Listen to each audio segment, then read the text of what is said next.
ہمارا آج کا ایک قومی مسئلہ ہے. جس بندے کو دیکھو وہ پیٹ رہا ہے، مجھے یہ تکلیف ہے، مجھے یہ دکھ ہے، مجھے یہ پریشانی ہے، مجھے وہ پریشانی ہے، میری تنخواہ رک گئی، میرے بیٹے کی شادی نہیں ہوئی، میری بہو ناراض ہو گئی، میرا پوتا بیمار ہو گیا، میری زمین پر کسی نے قبضہ کر لیا ہے، میرا مکان گر گیا، مجھے وہ بیماری ہو گئی، مجھے یہ بیماری ہو گئی. اور خطوط آتے ہیں تو ان میں بھی بڑی لمبی فہرست ہوتی ہے بیماریوں کی. سارے بچے بیمار ہیں، سارے کسی کو یہ ہو گیا وہ ہو گیا. پھر یہ ہوتا ہے کہ دعا کریں میری کوئی پریشانی نہ رہے.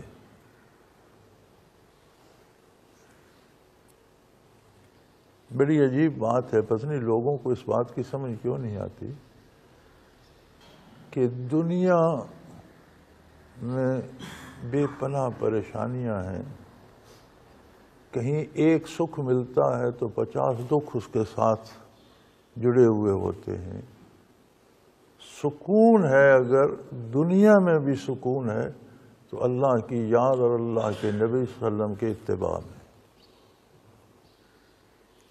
اللہ کریم نے ایک جگہ ارشاد فرمایا نا، ادخلوا فی السلم کافہ.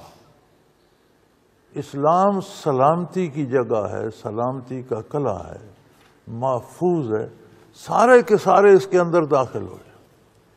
اب ہم یہ چاہتے ہیں کہ ہم سارے اسلام میں نہ جائیں، ایک انگوٹھا ایک انگلی ادھر بھی رکھ دیں، باقی ہم باہر کھڑے ہوں، ہمیں دھوپ بھی نہ لگے، ہمیں بارش بھی نہ لگے، ہم پر آندھی بھی نہ آئے. بھئی تم کھڑے ہی باہر ہو، کھڑکی کی ایک سلاخ پکڑ رکھی ہے کہ ہمارا بھی تعلق ہے، ہم بھی مسلمان ہیں. تو پھر دھوپ کی تپش بھی آئے گی، جاڑے کی سردی بھی لگے گی، بارش بھی لگے گی، ساری مصیبتیں آئیں گی. اسی لیے اللہ فرماتا ہے سارے کے سارے اسلام سارے قلعے کے اندر چلے جاؤ تو محفوظ رہو گے. تو دنیا میں بھی اگر راحت ہے تو اتباع رسالت پناہی کے اندر ہے. جتنے ہم اس کے باہر ہوں گے اتنی پریشانیاں چمٹی رہی. تو میری ان حضرات سے بھی گزارش ہے جن کے خطوط روز مجھے آتے ہیں کہ آپ دعا کریں. میں دعا کرتا ہوں کہ اللہ آپ کو سارے کا سارا اسلام میں داخل ہونے کی توفیق دے،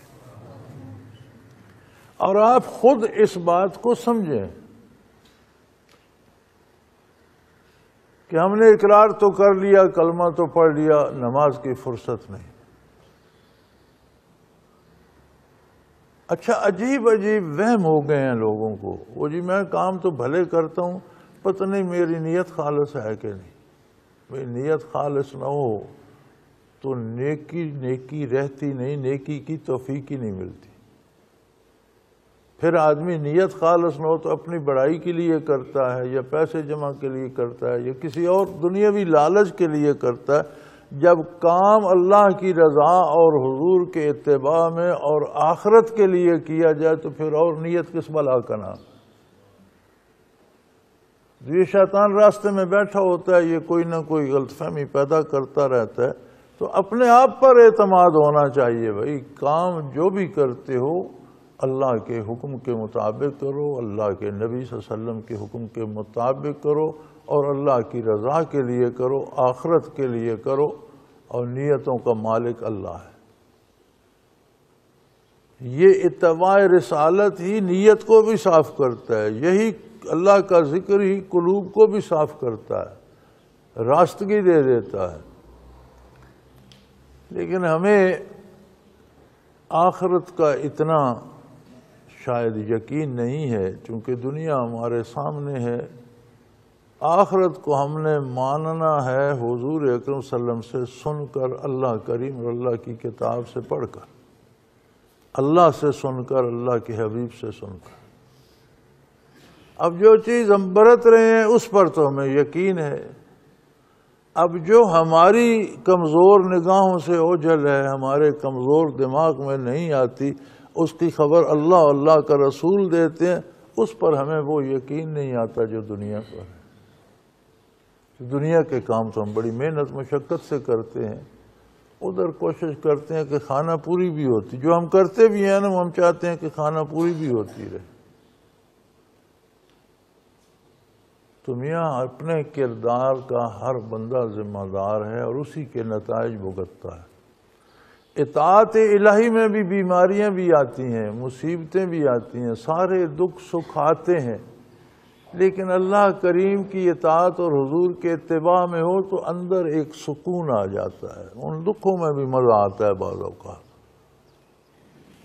اور پھر وہ بھی اللہ ہی سے بندہ ہم کلام ہونے کا شرف حاصل کرتا ہے اور کہتا ہے اللہ میرا یہ دکھ دور کر دے، میں کمزور ہوں، مجھ پر رحم فرما، تو وہ اور قرب الہی کا اور سکون کا سبب بن جاتا ہے۔ دنیا دار پر چھوٹی سی بھی تکلیف آتی ہے تو اس کے پاس یہ تصور نہیں ہوتا، وہ چیختا چلاتا رہتا ہے۔